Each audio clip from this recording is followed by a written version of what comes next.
Here's what we're going to cover today. We got one, we're just going to do a quick definition of what a resume is, why it is, what it is. We're going to go over and go into the basics of resume writing. We're going to talk about writing a resume during COVID-19, and then we'll have our Q&A.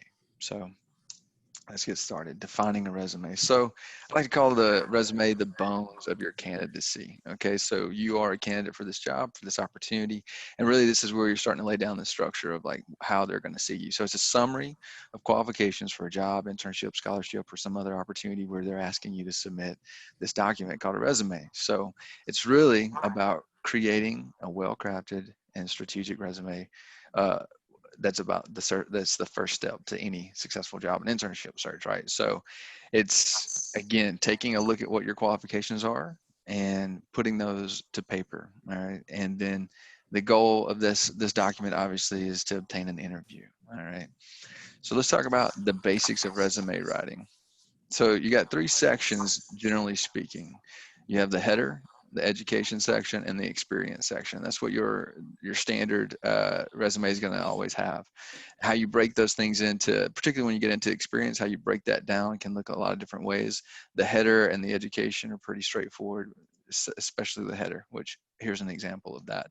You got your name up there. You always want to make sure your name is the biggest thing on the page. Okay, so the font for that can be, you know, anywhere from 14 to 18 font. You know, just somewhere depending on the font that you're using, the font size just needs to be able to grab the attention there at the top of the page. You want to make sure that they see your name, that it's bold, and that it stands off the page. And then under the header, or in the header under your name, you're going to include contact information, so ways in which they can get in touch with you. Physical address is still something that you can commonly use. If you're applying to an employer through their application process, or you're emailing an employer for a position that they've posted, it's fine to use your physical address. I would encourage you not to use your physical address if you're going to put it on a platform like LinkedIn or Handshake, just because that is a little bit more public. Even though those are password protected platforms, you're still putting that information out there for people that may or may not need that information, and depending on how private you are, how concerned you would be about your physical address floating out there, you may not want that. But again, you could also narrow that down to just city and state. So that would be an option as opposed to having the physical street address.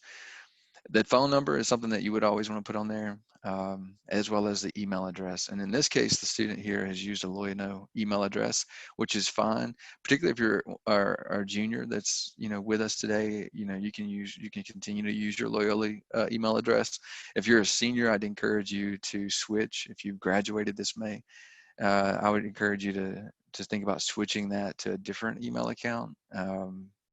It could be a Gmail account or any other sort of standard email account provider, but just something that is maybe even similar to your Loyola email address, something that's pretty straightforward, maybe even just your name at gmail.com, something professional, something that pretty easily understood. This way, you don't have to continue to look at your Loyola email address and at some point, you know, lose access to that email address and not have employers with, you know, recent or good contact info. So that's the header. And then with education, what we're looking at is putting something similar to this on there. We would have your institution listed, the location of that institution, the date of anticipated graduation or graduation date. You'd also have your degree, your major. There's a few different ways to list it. This is one option that people will use where they have that that degree is a Bachelor of Science, the major is biology. Sometimes you'll see that on one line. It really depends on what what kind of space you're working with. You always want to work with just the idea of working with one page, right? And so if you're trying to save space on there, you might take some of these things and add them to the same line. So Bachelor of Science in biology, or Bachelor of Science, comma biology, instead of it taking two lines there, you know. GPA is something that you'd want to put under your education as well. If it is 3.0 or better, we encourage students to do that. That's kind of the standard, that is the standard out there, 3.0 or better. And I always tell students that certainly if it's in that 3.5 to 4.0 range, I mean, that's a really competitive GPA. There's no harm in putting that up there, even if the employer isn't necessarily mentioning anything about it or looking for it in their job description, that's something that you can always put on there. Again, 3.0 or better is always fair game. Honors and awards will go under education a lot of times, as well as service learning or study abroad. Any kind of experiential learning opportunities that you might have had could go under this particular section. We could also see that go under experience, but here in this example, we have it listed under education because it's tied back to the classroom so specifically. Next, we're going to get into experience. All right, so relevant coursework is one of these. This is a segue slide because this is one of those areas that could go under education, but can also be its own section, sort of breaking out your experience in an academic sense. Sometimes these relevant coursework sections help indicate to employers the areas where you really spent a lot of your time academically in some of the classes that they need you to do in order, or they need you to have in order to do the job that they're asking for. You can indicate here through the resume that, hey, I've got these classes. You'll notice here the way it's broken down is they've totaled their hours and shown them in this way. Sometimes though, you would just list the class. So for example, instead of saying 34 hours of biology, including these classes, it may just be for some of you, you just want to list what those classes were, not all 34 hours, but there at the beginning of Sales and Heredity. You could just list those 3 courses and maybe a couple others that would be useful for that employer to know that you've taken. This is also in here, publications and presentations. These are tied back into some of this academic experience that is also, valid work, experiential learning opportunities that demonstrate your skill set, that demonstrate your ability to work at a high level and with others. And so you'll see these publications and presentations entered in here as well. So this is one way you can sort of segue from education to experience by putting these in here sort of as their own categories.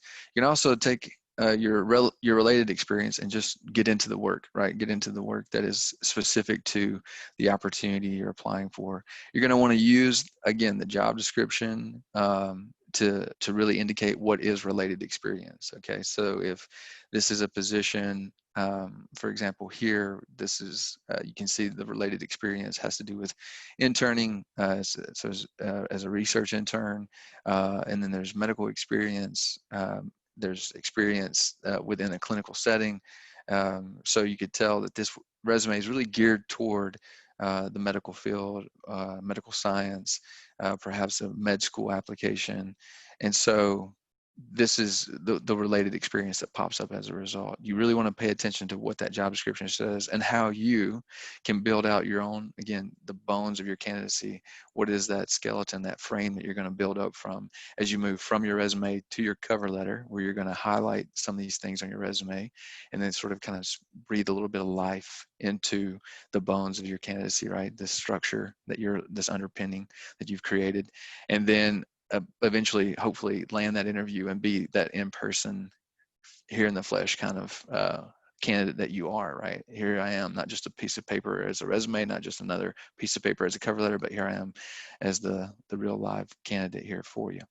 So again, related experience really you're going to really depend on the job description and that company to determine what is related experience. You can break out experience in various categories, and we have a really helpful resume guide that I'll send to you following this that shows some of the ways you can break out experience.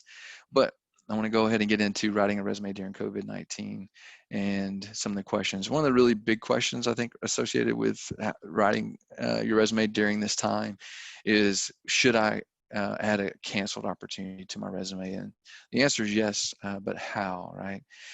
So this would be an example of how you could list it, any kind of experience that you had rescinded or canceled due to COVID-19. So you would put the company's name up here. Again, this is a very generic example. So XYZ company hyphen internship offer accepted, rescinded, or canceled. It doesn't necessarily have to say rescinded due to COVID-19 summer 2020, right? So if this was an internship opportunity, you'd list it this way. If it was maybe an employment opportunity, you could list the position title that you would have held, and then you can mention that it was summer 2020 as well.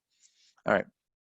So why list something like that? Why would we list that? Well, one, it demonstrates initiative to seek out the opportunity. Hey, you were actually in the search, you were looking, and then a pandemic happened and it caused things to begin to shut down. due to the uncertainty. So it offers or it demonstrates that initiative. It also offers support of the learning experience. So we understand that there is a learning experience associated with searching and securing an opportunity, as well as the learning experience of dealing with the job loss due to uncertainties. And so again, strengthening um, your candidacy for other opportunities, because this is somebody coming in with experience and the learning experience associated with how to find a job, and unfortunately how to deal with the uncertainties of this time. It also can explain the gap in work experience. So if you end up going beyond the summer and into the fall and you don't have an opportunity lined up, or you don't have an opportunity that you feel like is related experience, maybe it's helping meet the end, or help ends meet, but it's not necessarily as relevant as you would like it to be, or related to the opportunities you're most interested in. This can explain that gap. Also, it suggests that you what kind of work you're interested in, and so maybe there's opportunities that you're applying for now that aren't the plan A opportunities. They weren't what you initially wanted to do, but it does show that, hey, this is where he's interested. This is where she would like to be working. This is what she had accepted, but now she's interviewing with us. And again, this can keep you within the same industry or even the same job type or type of work, but for some, it helps them clue in on the type of work that you really are interested in, that you'd accepted to move into. So then also you have the idea that putting this on there is similar to like an award or an accomplishment, an honor that you would place on your resume. This is a competitive opportunity that you secured, and so why not showcase that on your resume? So it's also a critical event in your story that you're trying to tell. So it provides context that you can that you took yourself out of the running for other opportunities when this happened, because you accepted this offer and moved into that in good faith, that things were fine. And then unfortunately, again, COVID-19 occurred and took over things. And so these are reasons why you would want to place it on there on your resume. Also, when it comes to REUs, this is an opportunity for you to also do the same. I mean, these are opportunities that you would want to place on your resume to show that you had accepted an offer, that you were prepared to do that. Research experience for undergraduates. These are a lot of times, these are obviously our STEM students are taking on REUs. If they're planning on going to grad school or med school, this is a good reflection of what they are capable of doing, because these are very competitive opportunities. And so this would speak to your abilities to secure those kind of opportunities and move forward into your career path. All right, other things that you could consider doing, in addition to adding these things to your resume, you could add it to LinkedIn too. But in addition to LinkedIn, you can add it to Handshake, any digital platform that you're using, any kind of site that you're using to job search, Indeed, and so on and so forth. Where there's an opportunity to add these things within LinkedIn and Handshake, you can obviously build out your profile page and have these indicated on there as well. One of the other things that's useful for you to consider doing is getting feedback from the internship site or from the employment site that you would have, where you would have been working, to find out what accomplishments and experience that brought about the offer, including what soft skills they observed during the interview, so that you can get that kind of feedback and use it moving forward. So you can highlight those with other employers and with other opportunities. And in your interviews, kind of lean into those things that you're doing really well. And then also, it's suggested that you would use canceled instead of rescind, just so that the loss doesn't seem to like it was caused by you. Sometimes that when an offer is rescinded, there is some question as to who or why it was rescinded. But with canceled and with COVID-19 on there, really with COVID-19 being listed in that in the example, rescind is probably fine, but canceled is probably a little bit better in terms of just the spin of the word and in the context of that word. Work the offer into a future cover letter or response to in a future interview. And so this idea is that this is something that you can list on your resume, or even if you didn't list it on your resume, you might mention it in an interview at some point in time, or on a cover letter, as something that was a challenge that you had to go through, and an experience that wasn't ideal by any means, but it's something that you were able to still grow from and see yourself rise to the challenge of again entering into the search once more. All right. I will say that some may say students should not do this. They should take a more traditional approach and leave the resume to what they've done and learned. That is an opinion of some, but I will say that by and large, you're going to find that most people are hands down saying that you should be adding these things. But I did just want to add that in there because I doubt that you would get any pushback, even if you add it. I don't think anybody's going to mention that you shouldn't have done that. It most likely, that's an opinion they'll keep to themselves at this point. But just so you know, that is an idea out there that you could just leave it off. Again, we're encouraging students, and by and large, you'll find that most are not just in colleges or career centers, but also employers are encouraging students to put that information out there. And then also, if you wanted to sort of compensate for that loss, and you are taking on activities in areas of interest, or you're already doing these things, have been doing these things, such as taking massive online courses, open online courses, or building language skills through an app like Duolingo. If you're conducting virtual research and assessments through platforms, open platforms like GitHub or some of these other places, depending on your major, depending on your field of interest, if you're working project-based sort of assignments through an employer or freelancing, all these things can be added to your resume. In the past, maybe some of them, depending on their scale, would have been suggested that you just kind of leave it off.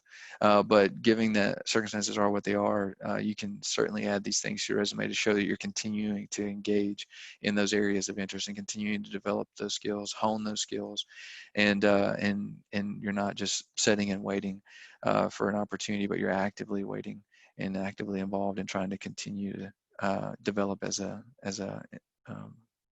future employee. So include these on your actions on your resume. All right, so when to take it off? Well, we'll get to that first. Let me get to this bullet first. While it shows that circumstances are out of the student's control through like a discontinued internship, make sure it doesn't sound like the rescinding organization did something wrong. All right, so this is a lot of times, by and large, the employer would have preferred to keep the employee, the incoming employee, right? This was not a situation where they thought, oh, we're going to cut losses here with this person because we don't like them, we're going to do them dirty or anything like that. Obviously, there's no malintent. This is an unfortunate circumstance for the employers as well as the employee or would-be soon-to-be employee. So make sure that you kind of bring that sort of framework into the language that you're using, that intent, that sort of context, and with your language is going to be really important, because employers also, most likely the ones that you're interviewing with, or these opportunities that you're going to be applying for or are applying for, they're experiencing that too, and perhaps had to cancel or rescind offers as well, and so they feel bad about it. And if you are sort of more aggressive in your language toward the situation or toward the employer, or less considerate in sort of the holistic context there of that situation, it may be something that is a turn off to that employer, unfortunately. So you want to be careful with the kind of language you use when you talk about the offer and the circumstances behind it being canceled. And then some disciplines, such as counseling, need a specified number of direct contact hours with clients to count toward their degree program and allow them to sit for like a provisional licensure exam. So listing the internship opportunity or an opportunity that was rescinded may or may not really benefit you. So you could, that's more case by case. If it's something that we're it could still explain a lot of things about the gap, for example, or it could still speak to some of those things we talked about in terms of your willingness to an initiative to go out there, secure an opportunity, again, within a competitive environment, being able to secure an opportunity. And so it can still speak well of you and what you did, and it still be reason enough to put it on there. But as far as it carrying more weight than that with it, maybe not, because again, those hours are so important within a discipline like that it doesn't count toward any of those things, right? So once a student accepts a new internship, and this is when you would take it off, once a student accepts a new internship or is hired full-time, they should remove or replace it. That's the general idea, is that if once you have something, you can go ahead and remove that. It doesn't have to be anything that stays on there for the next 5-10 years. It's sort of It's just indicative of this time. It's hey, this is what's going on right now. This is where I'm at. I had this offer and it didn't happen. But then once you get that professional experience and that first experience post grad undergrad, you can remove this and allow for that experience to be what you do, really build on. There may be a few exceptions to that where you kind of went a different direction because of circumstances. This is where the opportunities were. You decided to go this route, but really like to go back to this route that you initially intended going, but was canceled, unfortunately. And so you might leave it there just to indicate where you had that interest early on when you're applying for those kind of roles, maybe later on, 2 or 3 years later, when those opportunities are more prevalent.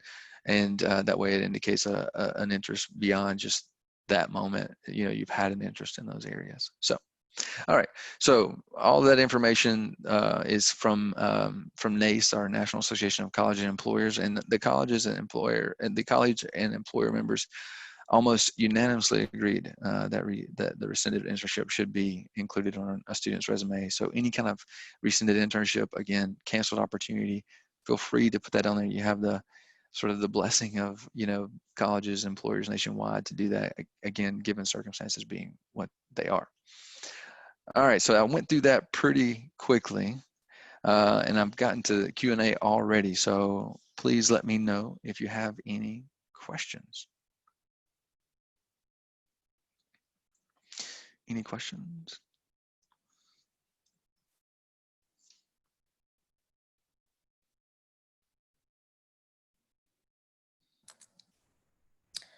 I guess while we're waiting for any questions to come in the chat function, Brent, could you talk a little bit about how individual students can get individualized help? Because I think right now students are facing a variety of situations, and graduates as well, in terms of their specific industry, their specific circumstances. And so if you could share a little bit about that. Yeah, absolutely. So really, I think that the biggest resource for individualized help would be obviously the one-on-one coaching that we offer as a career center. So if you're one of our students, again, we work in a liaison model at the Career Center. So we work with majors by colleges. And as mentioned, last week, if you were able to join us, we have Katie, who works for our College of Music and Media. I work with our STEM majors and our undecided students. We have Gianna, who's working with arts and science as well, but within our humanities and non-STEM majors, right? And so we also, if you're a College of Business student, we will see you as well. Often you end up seeing Gianna, but you may see me or others depending on availability. But whenever you go into Handshake, you're defaulting to one of us as an appointment. And that's because we're trying to steer you toward those who know the most, or have a little bit more of a thumb on the pulse, a finger on the pulse of what's going on within those majors, within those career fields. And so we are trying to individualize that experience as much as possible. So please feel free to make appointments with us. You can do that through Handshake, through the appointments feature there. You can obviously reach out to us via email as well, which you can find at our website. And if someone could drop that in there in the chat, that'd be awesome. I just did. Thank you, Jill. I added in the appointment link for anyone that's Thank you. wondering, but we do have a few questions now. So Okay. I'll start off with the first one from Pam, who says, is it better to take a job outside of our field to show that we are actively working, or wait until we can find a job in our field, even if that leads to an employment gap on our resume? That's a great question. So that's an individualized situation, of course. It depends. I would say that if employment right now is the difference between being able to, pay bills and not pay bills and be comfortable, and you have to be practical about it in that sense. And yeah, maybe you should take that job and show in the process of not only are you paying bills, but you're also employable, and you're working maybe a different skill set, or there are transferable skills perhaps within that opportunity. that you can then highlight later on when you're trying to break back into what your desired career would be, or the desired field would be. So it really depends, I think, on your level of patience and resources available to you to be patient. And I don't think if you jumped into an opportunity right now and you only worked in that opportunity for a few months before you saw something else pop up that was an opportunity that you were more interested in, I mean, there is, under normal circumstances, a hesitation to encourage students to do that. You want to, obviously show that you can be loyal to an employer and do the work that you were hired to do. But at the same time, circumstances being what they are, if an opportunity comes up later on that is more attractive because it's what you intended to do, it's what you were trained to do, it's what you had developed yourself, your skill set, your academic background to do, then no one's really going to fault you for, kind of jumping ship not too far down the road, So again, it's case by case. It depends again on your level of patience and your level of resources available to you. But if you can wait it out till you get something that you feel like is more along the lines of what you want to do and can stay in for a few years, a couple of years or so, then do that. But if you feel like, hey, this is an opportunity that I do want to take advantage of, there are things that I can still pitch as transferable skills. It does speak to my employability. It does speak to me staying engaged with the job search process. So if that's the case, then yeah, you could certainly take that opportunity. Yeah, and I think that's a great point, Brent. I was actually reading an article this morning that was talking about not so much taking employment in general, but addressing this exact same question in terms of, is it better to wait or is it better? And I think, well, I know what employers said was that it's always better to be doing something. And so, so that there isn't that gap, but that something is largely driven by what Brent was talking about, is your situation, in terms of, what is your need in terms of employment immediately? If that need is there, then jump into it, and then, employers will gather that information. But there's also opportunities in terms of, if you're able to, volunteering in your industry of interest.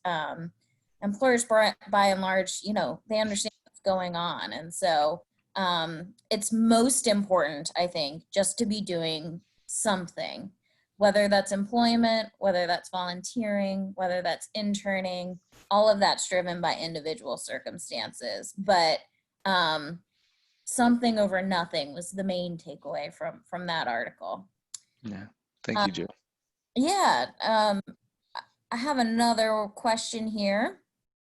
What if your education, work, and other important information for a resume take more than one page? Yeah, that's a good question as well. So one page is generally what we're working with, but there are exceptions. So for example, with federal resumes, with certain scholarships or grad school resumes, you're not limited to the one page, and you're encouraged to put absolutely everything on there that you think qualifies you for that opportunity, and to quantify that information. We obviously went briefly over what it was to just sort of basically write a resume, right? But quantification, being able to say, hey, this is how much I worked, this is the scope of my work, this is the impact of my work, showing that through numbers as much as possible is really ideal. And so both in a federal resume, which is a necessity, as well as outside of those federal resumes and just in general, being able to do that's really important. So if that takes you into, beyond the one page limit for a federal resume or for these scholarship opportunities or whatever the case, grad school, whatever the case, that's usually fine. They don't care. But when you're talking about your typical resume, you're trying to limit that to one page as much as possible. There could be some instances where you could reach out to the recruiter or the contact that you have for that company or the listed contact on that job site and ask if there's a preference. Sometimes they indicate that there's a preference, but again, one page is what you want to try to stick to. There's a lot of things you can do to try to manipulate the margins, to make those as narrow as you can, to manipulate your font so that it's as small as it can be. I wouldn't go anywhere below 10, obviously, because at that point it becomes a real eye strain. But there's ways that you can manipulate the information so that it's just one, or the format formatting so that it is to that one page. And also a key here is also not to use a template. A lot of times if you're using a template for Google Docs or Word or whatever platform you're using, when you do that, a lot of times the template is going to push you into 2 pages pretty easily because it has so much empty space on it. And so we always tell students to refrain from using those and just use a blank doc and build out from that. The resume guide that I'll send you afterwards will show you your basic sort of resume, one-page resume layout. But again, trying to keep it to 1 page is usually really important. Great. Go ahead. And then I have another question here. If I started a business while I was in college, should I include it on my resume, even if it's not related to my major? Yeah, and that's a great question. I think so. It depends on what it would be. Again, if we're trying to stay at 1 page, right? It depends on if that business takes out some more relevant opportunities. If there's an experience that speaks more directly to what you're applying for, then I would leave that there. But if it's an experience, if it's an opportunity, an experience that you can add, that job or that business, if you can add that, and you stay within those basic guidelines, absolutely. I mean, this shows that you took initiative on something that maybe is outside of your field of interest now or your professional field of interest, and we're successful, especially if you were able to be successful in it. This demonstrates a lot of qualities that employers would find very attractive. The ability to problem solve and critically think as you move through what it is to create a business, and that leadership that you're exercising in so doing, and again, that initiative and the ability to communicate well with others. These are all things that employers will find very attractive. Good question.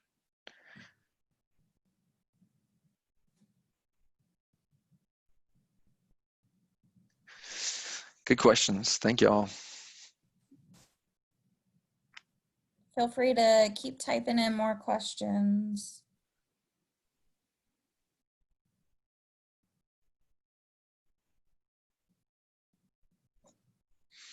Also share that next week we have the personal branding and networking session as a part of the Pivot series. So be sure to add that to your calendar next Thursday, June 18th, 2 p.m. We'll be joining you again and talking about the importance of personal branding and networking during this pandemic, and just in general. I mean, obviously you need to think about personal branding, even if you're not a marketing major. You gotta think about who you are on the web, who you are out there in terms of your own image, and then also networking is always important, but right now in a world of social distancing, it's really important to continue to connect with others and stay connected and develop those relationships, and so it'll be a really good one next week. And Katie, could you drop in the link for next week's session just so that they have it? I know we'll email that out, but if you can drop it in the chat box, that would be great. Sure thing. Thank you, Katie. We have another question here. Okay. Is there a quote expiration date for what should be included on your resume, i.e. if you had a job X number of years ago? That's a great question too. So you'll be able to keep a lot of jobs on there for quite a while in terms of, so you'll have your college opportunities that you're putting on there. And it's really, if you can think about it as, chapters in a book, you have your high school chapter, and that now as a rising senior or graduating senior, you've really moved away from those high school things. Like you probably don't have a ton of high school things or information on your resume. You shouldn't. If you have a ton of that stuff on there, you probably want to meet with us and we'll take a look and see if we need to maybe call some of that out. But as you then move out of college, obviously initially early on, you're going to have that information in there because it's the information that's good. It's the most recent experience that you have. It's going to be a little bit more in depth and probably more impressive than what you did in high school.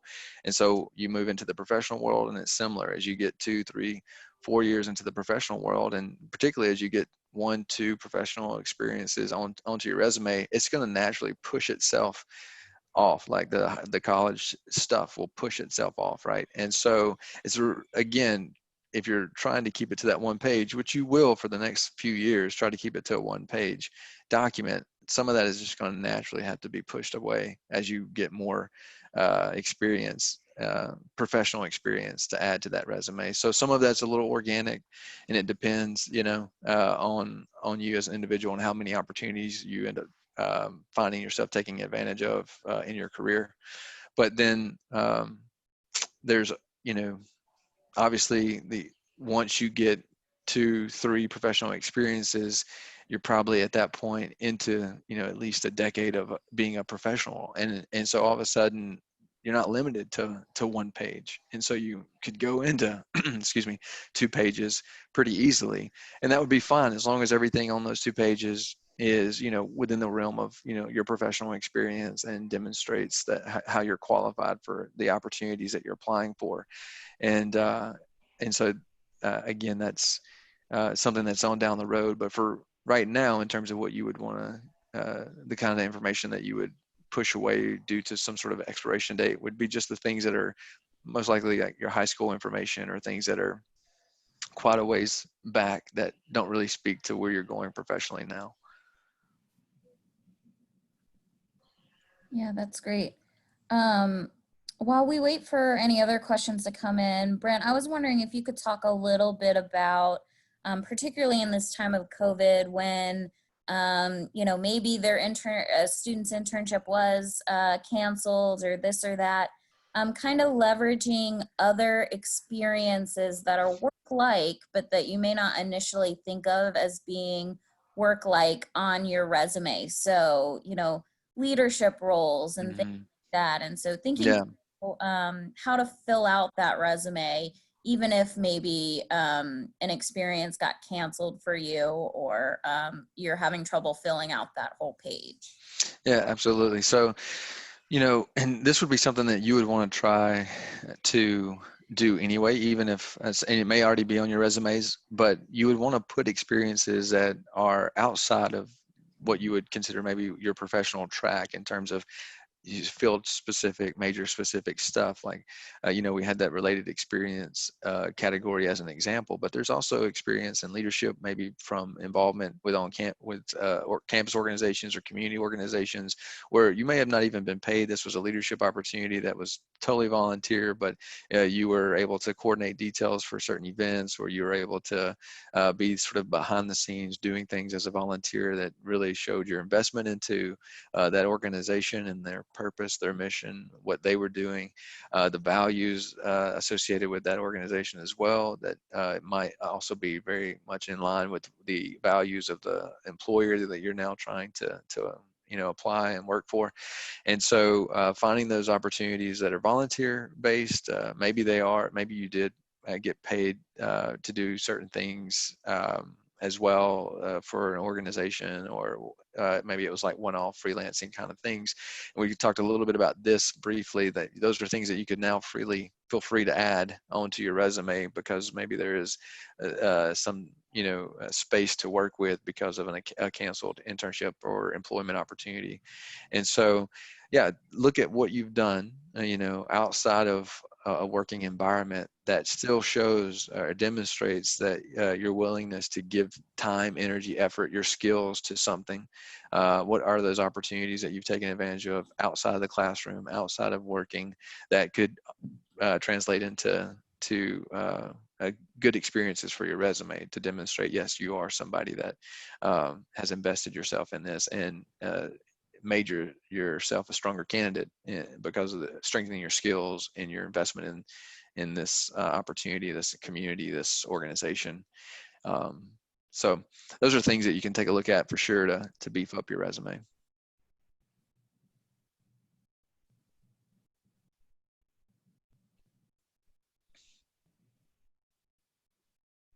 Great. And I see that Katie just dropped in a resource. Katie, you want to talk about what that is?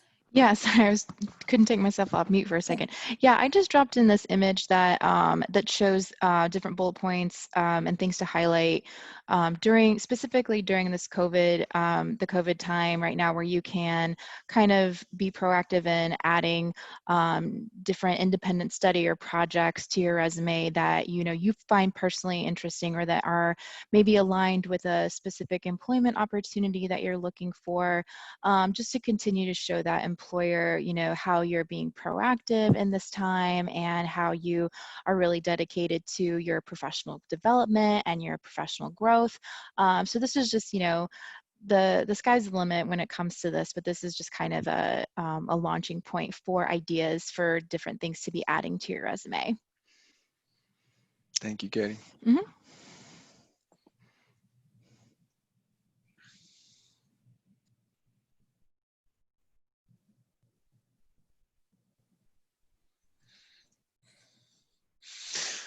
Well, are there any other questions? We're coming up on the hour pretty quickly now, I guess.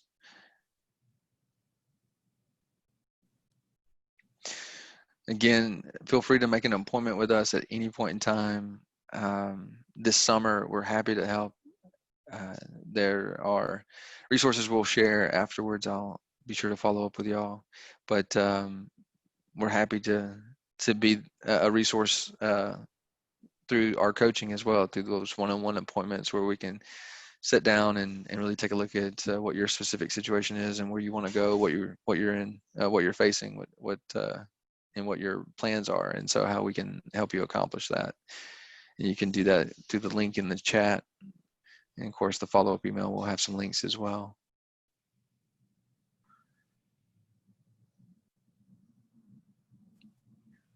It looks like, we're all good on the questions. Okay. Well, good deal.